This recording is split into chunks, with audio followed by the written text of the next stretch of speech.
খাঁচার দীর্ঘ বন্দি দশা থেকে মুক্ত পরিবেশে নতুন জীবনের হাতছানি। আর্জেন্টিনার একটি বন্ধ হয়ে যাওয়া চিড়িয়াখানা থেকে ৩০টি বাঘ ও সিংহকে উদ্ধার করে পাঠানো হচ্ছে দক্ষিণ আফ্রিকা ও যুক্তরাষ্ট্রে। আর্জেন্টিনার লুজান শহরের এই সাবেক চিড়িয়াখানাটি একসময় ছিল এসব বাঘ ও সিংহের ঠিকানা। ছোট অস্বাস্থ্যকর খাঁচায় কেটেছে তাদের দীর্ঘ সময়। তবে এবার তাদের সামনে এক নতুন ভবিষ্যৎ। আন্তর্জাতিক প্রাণী কল্যাণ সংস্থা ফোরপসের উদ্যোগে এখান থেকে ৩০টি বড় আকারের বিড়াল বা বিগ ক্যাটকে নিরাপদ আশ্রয়ে সরিয়ে নেওয়া হচ্ছে। মাসের পর মাস ধরে চলা প্রস্তুতির পর ৯টি বাঘ ও ৬টি সিংহ যাচ্ছে দক্ষিণ আফ্রিকার লায়ন্স রক অভয়ারণ্যে। আর বাকি ৮টি বাঘ ও ৭টি সিংহের নতুন ঠিকানা হচ্ছে যুক্তরাষ্ট্রের কলোরাডোর ওয়াইল্ড অ্যানিমাল স্যাংচুয়ারিতে।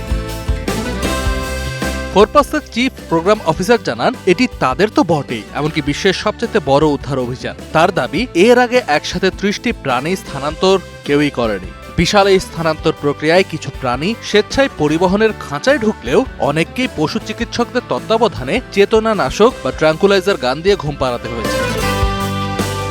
আগামী ১৭ আগস্ট কার্গো ও যাত্রীবাহী ফ্লাইটে ৩টি মহাদেশ পাড়ি দিয়ে নতুন গন্তব্যের উদ্দেশ্যে রওনা হবে এই প্রাণীগুলো। তবে শারীরিক বা অন্যান্য কারণে এখনই বিদেশে যেতে পারছে না আরও ২৭টি প্রাণী। আপাতত লুজানের এই সাবেক চিড়িয়াখানাতেই রাখা হচ্ছে তাদের।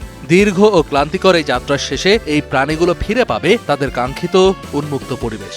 বন্যপ্রাণী সংরক্ষণের ইতিহাসে এই উদ্যোগ এক অনন্য মাইল ফলক হয়ে থাকবে বলে মনে করছেন সংশ্লিষ্টরা।